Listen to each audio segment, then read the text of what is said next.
আশ্বিনের শুক্লপক্ষ নিজের অন্তিম লগ্নে এসে পৌঁছেছিলেন। আকাশের রূপালি চাঁদের স্নিগ্ধ জ্যোৎস্নায় চরাচর ডুবে আছে।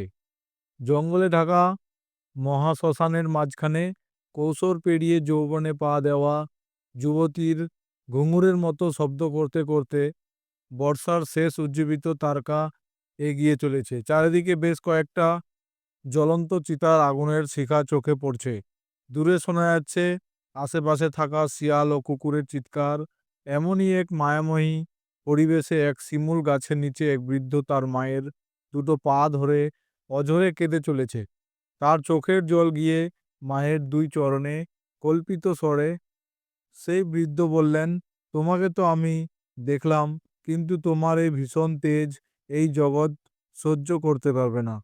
মা, তুমি পাথরে তোমার শক্তির অংশ স্থিত করো, এই শক্তিকে পুজো করে নিজেকে রক্ষা করবে। সমগ্র জীবকুল ভক্তের আকুতি শুনে ধরাতল কেঁপে উঠল। তীব্র আলোয় ছেয়ে গেল সমগ্র চরাচর। নমস্কার, আমার ইউটিউব চ্যানেলে আপনাদেরকে স্বাগত জানাই। পুরো ভিডিওটি স্কিপ না করে অবশ্যই দেখবেন। যারা নতুন এসছেন অবশ্যই আমার চ্যানেলটিকে সাবস্ক্রাইব করে পাশে থাকা বেল আইকনের নোটিফিকেশনটি অন করে দিবেন, এই ধরনের সমস্ত ভিডিওর নোটিফিকেশন সবার আগে পাওয়ার জন্য। তো চলুন বন্ধুরা, পুরো ভিডিওটি দেখে নেওয়া যাক। হিন্দু পুরাণ অনুসারে শিবের রুদ্র তাণ্ডবের ফলে সতীর দেহের নানা অংশ বহু স্থানে ছড়িয়ে পড়েছিল। তার থেকে ভারত জুড়ে বিভিন্ন সতীপীঠের জন্ম হয়েছে। তারাপীঠকেও ৫১টি সতীপীঠের অন্যতম বলে মনে করা হয়। সতীর চোখের ঊর্ধ্বনেত্রের মণি অর্থাৎ তারাপাড়ায় তারকা নদীর পূব পাড়ের চণ্ডীপুর আজ তারাপীঠ। তবে তারাপীঠের আরও বেশি মাহাত্ম্য শক্তিপীঠ বা মহাপীঠ হিসাবে। কথিত আছে সাধক বশিষ্ঠ দ্বারকার কূলে মহাশ্মশানের শ্বেত শিমুলের তলে পঞ্চমুটির আসনে বসে তারামায়ের সাধনায় সিদ্ধিলাভ করেন। তবে সে দিনের শিমুল গাছ আজ আর নেই। খরস্রোতা তারকাও আজ পরিণত হয়েছে নোংরা খাল। জনারণ্যে হারিয়ে গেছে মহাশ্মশানের ভয়াবহতা। ব্রহ্মার মানসপুত্র বশিষ্ঠর সিদ্ধপীঠ এই তারাপীঠ। আরও অনেকেরই সাধনপীঠ। তাদের মধ্যে উল্লেখযোগ্য সাধক বামাখ্যাপা। তারাপীঠের মন্দিরে সারা বছরই জনসমাগম হয় এবং প্রতিদিনই এখানে গরিবদের খাওয়ানো হয়। প্রতি বছর লক্ষ লক্ষ ভক্ত এখানে পুজো দিতে আসেন। মহাপীঠ তারাপীঠ বলে পরিচিত এই মন্দির হিন্দুদের কাছে অত্যন্ত পবিত্র ধর্মস্থান। বলা হয়, তুমি যদি সৎ হও তবে তুমি পৃথিবীর যেখানেই থাকো এবং যে ধর্মাচরণই করো না কেন, মা তারার আশীর্বাদ সর্বদা তোমার সঙ্গে থাকবে এবং তোমার আশা পূরণে সহায়তা করবে।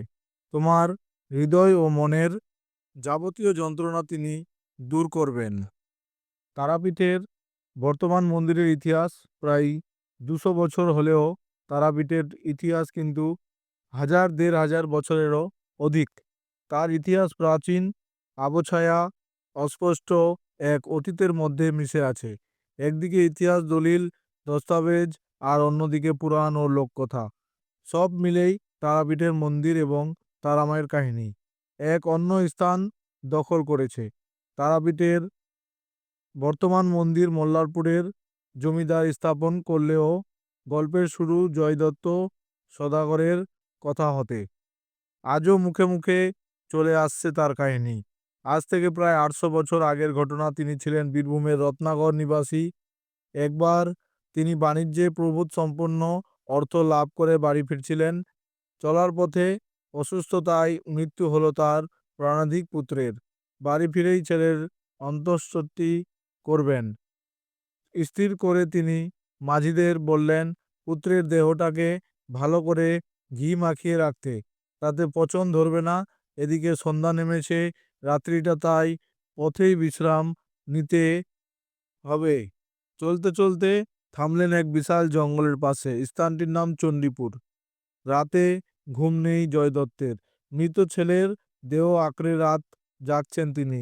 সেই সময় তারা মা এক কুমারী মেয়ের রূপ ধরে নৌকার কাছে এসে দাঁড়ালেন। তার কালো রূপে যেন আলো ছিটকে পড়ছে। রাত্রির আকাশ জুড়ে অপূর্ব এক জ্যোতি। অপূর্ব সুন্দরী সেই মেয়েটি জয় দত্তকে জিজ্ঞাসা করলেন, ও বাছা, এত নৌকা ভরে কি নিয়ে চলছ গো? পুত্র শোকে জয় দত্তের মন ভারাক্রান্ত ছিল। তাই তিনি রাগত মেয়েটিকে বললেন, ছাই আছে। সে কথা শুনে মেয়েটি আচ্ছা বলে চলে গেলেন। কিছুক্ষণ পরে জয়দত্ত দেখলেন তার নৌকার সব বাণিজ্য সামগ্রী অর্থ ছাইতে পরিণত হয়েছে। পরদিন সকালে মাঝিরা রান্নায় বসলো। খেয়ে দিয়ে নৌকা নিয়ে যাত্রা করতে হবে কাটা শোল মাছ। কাছেই এক কুণ্ডের জলে ধুতে গেল তারা। কি আশ্চর্য! জলের স্পর্শ পেয়ে মাছটি জ্যান্ত হয়ে সাঁতারে চলে গেল। মাঝিরা দৌড়ে এসে জয়দত্তকে সব কথা জানালো। জয়দত্তের মনে পড়ল আগের রাতের কথা, সেই মেয়েটির কথা। তখনই পুত্র শোকে কাতর হয়ে বারবার তিনি বলতে লাগলেন, মাগো, দেখা দে। কে তুই মাগো? আমাকে এমন পরীক্ষা করে গেলি? আমাকে ক্ষমা করো মা, আমার সন্তানকে বাঁচিয়ে দে। সেদিন রাতেই স্বপ্নের মধ্যে ফিরে এলেন সেই মেয়েটি। তাকে দেখে জয়দত্ত বললেন, পুত্র মল, ধন ছাই কিসের লাগিয়া? কুমারী মেয়ে রূপী তারা মা তাকে বললেন, ভবানী বলেন, সাধু না হও কাতর, প্রাতে উঠি পাবে ধন নৌকার ভিতর। সেই সঙ্গে তারা মা তাকে বললেন, কুণ্ডের জল ছেলের গায়ে ছড়ালেই সে বেঁচে উঠবে। সকালে জয়দত্ত তার হারানো সম্পদ ফিরে পেলেন এবং ঘনিষ্ঠ কুণ্ডের জল ছেলের গায়ে ছেটাতেই ছেলে তার বেঁচে উঠল।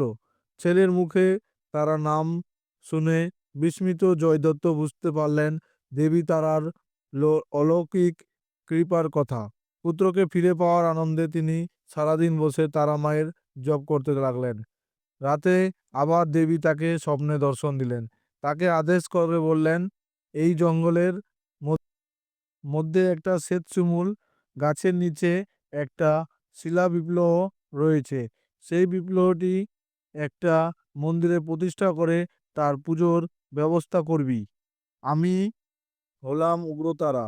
জঙ্গলের মধ্যে শ্মশানে আমার বাস।